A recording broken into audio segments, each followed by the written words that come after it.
কিস্তি প্ৰথম ধন বিতৰণ কৰিছে এইবিলাক হল একোটা নিবনুৱা সমস্যা সমাধানৰ এটা জোৰাতাপলি মৰা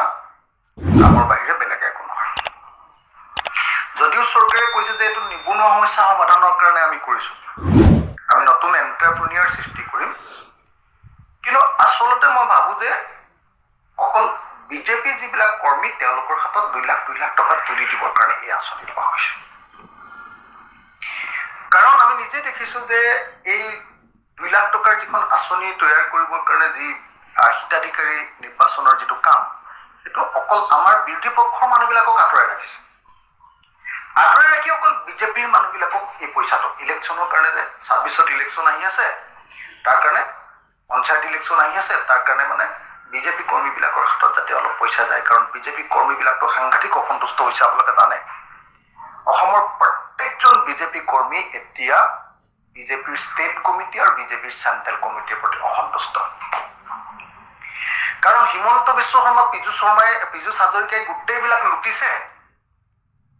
আৰু কেইজনমান সিন্ডিকেট মাষ্টৰ লৈ লৈছে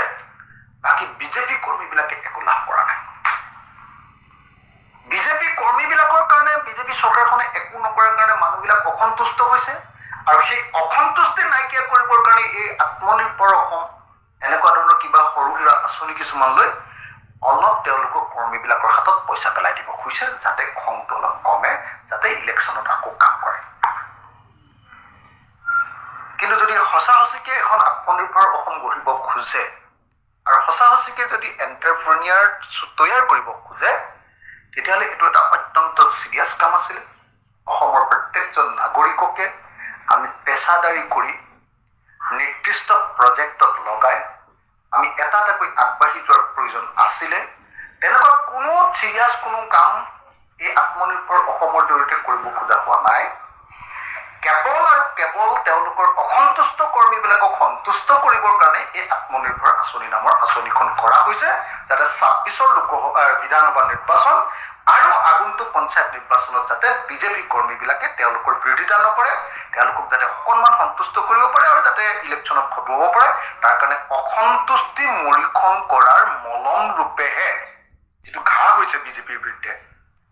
সদস্যবিলাকৰ আৰু যুৱক যুৱতীবিলাকৰ তেওঁলোকৰ অসন্তুষ্টি আঁতৰ কৰাৰ এটা মলম হিচাপেহে আচলতে এই আত্মনিৰ্ভৰ অসম অখিল গগৈ ডাঙৰীয়াই ঠিকেই কৈছে মোৰ মতে যদি 75,000 বেনিফিচিয়াৰীক যদি সেকেন্ড লিষ্ট নিদিয়ে তেনেহ'লে ভাবি ল'ম যে ঠিকেই কৈছে অখিল গগৈ ৰাইট তো আপোনালোকে নিশ্চয় কমেণ্ট কৰি জনাই দিব তো সেকেন্ড লিষ্ট লাগে আৰু মোৰ চেনেলটো ছাবস্ক্ৰাইব কৰি দিব